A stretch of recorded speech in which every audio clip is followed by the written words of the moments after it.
what income range do you look at before you buy the storage facility? I personally, like me personally, I'm buying for my fund. My fund is buying $1 million to $2 million or $1 million to $3 million property. So for me personally, that's what I'm looking for, is $1 million to $3 million properties. Now, I started out with $1 million or less properties, and typically most of my students, their first deals are going to be $1 million or less. The second deal could be more than that.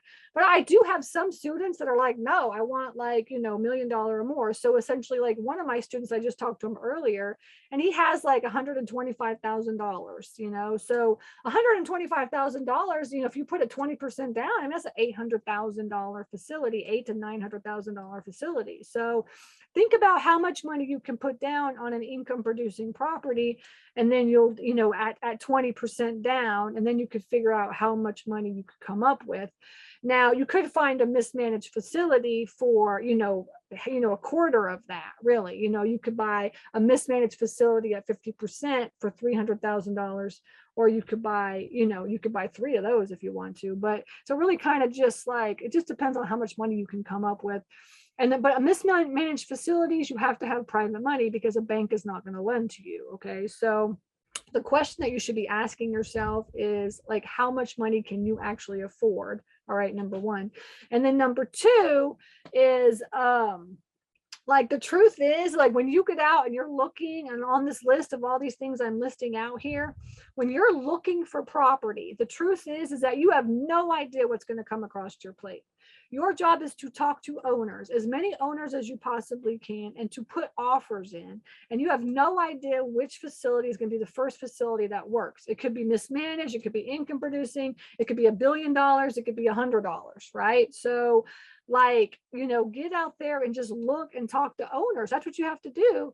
And then if it happens to be something that you don't want, then wholesale it to somebody else or partner with somebody else. I mean, that's the best part about commercial real estate investing, is that there's a lot of money, that's for sure. There's a lot of people that are willing to partner, and there's a lot of people that will buy your deal from you if you don't want it. You know what I'm saying? So just keep in mind that you need to have an open mind when you're looking for facility. If you go in and say, like I talked to another student on my coach, because I do coaching calls on Monday afternoons, and essentially, like one of my guys, like lives in Florida, and he only wants to buy a storage facility in like this certain area. That's it.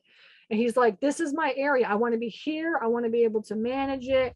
And so it's like maybe an hour radius from where he lives. And so obviously that is going to be a lot harder to find than like something that, if you said like, I'm open to Florida and Georgia and Texas, like me, well then, yeah, you can have a lot more opportunities than if you say, I only want to be within an hour of my house. Well, then guess what?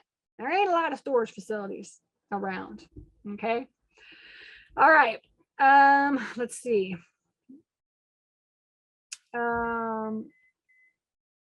My coaching program doors are open as of May 1st. And I will be taking calls. You need to get on the wait list.